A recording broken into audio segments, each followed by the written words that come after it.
सरसों में मनी अशोक के होली सरसों में मनी। अरे की मुंड बाटे बनल बानी 4 पैक पीले, मुंड बाटे बनल बानी 4 पैक पीले। आया बतानी जान हो, अरे आवतानी जान असो सरसों में मिले।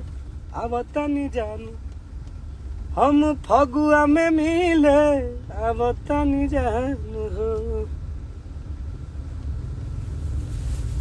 नमस्ते प्रणाम। और मैं आप सबको से बता दें कि इस बार होली में कई एक गाना हमारा आया है जो कि आज पूरे बिहार, यूपी, झारखंड, इंडिया का हर कोने कोने जहाँ भी लोग भोजपुरी देखेला सुनेला उजा लोग बजावता सुनता, बहुत मोहब्बत मिला था और सही मोहब्बत मिले के चाहिए। और एक से बढ़ के एक गाना आप सबके बीच आवत रहता, प्यार बने रही जा। और विशेष बात ई बा कि आप सब होली के गाना सुनी जा। और होली एकदम एक एक दिन बढ़ते जा रहा बड़ुए और लोग रमता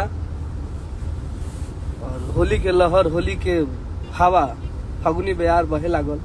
तो आप सब गाना के सुनी जा और अपने भाई टुनटुन यादव जी के भर भर के प्यार आशीर्वाद दीजिए। हमारे पूरे टीम को भर भर के प्यार आशीर्वाद दीजिए। आप लोग बहुत ही बेहतरीन गाने हम लेकर के आ रहे हैं आप लोगों के बीच में।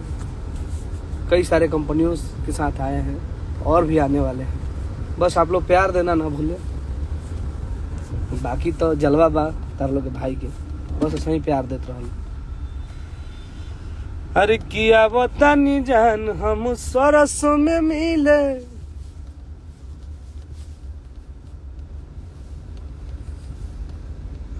अरे कि शहर ना हटे की खोजी है सा होटल, ले जाई है ससुर सहुआ में।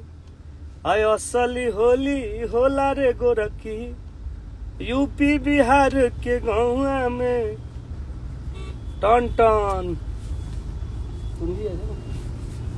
उस साइड से भी आ जाइए आप भी।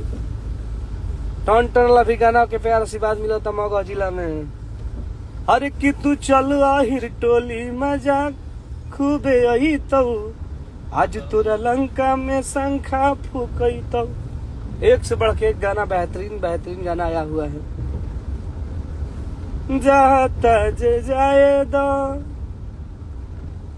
नहने नुलाए दो, अके बाटे अपन के पाया चिन्हाए दो। रोब धना मावा असुबह असमावा गमावा हो खिए जान। अरे की जवाना महीनावा खेलल जाला होली तार उठिए जान। आप सब भर भर के प्यार आशीर्वाद अपने टुनटुन भाई को दे रहे हैं। ऐसे ही बेहतरीन तरीका से भाई को प्यार दीजिए। ये मोहब्बत हमारा हमेशा चाहिए। आप सबके प्यार आशीर्वाद से मैं बहुत ज़्यादा खुश हूँ। बस हमारे आईडी को फॉलो कर लीजिए आप लोग। मिलते हैं फिर फेसबुक पे।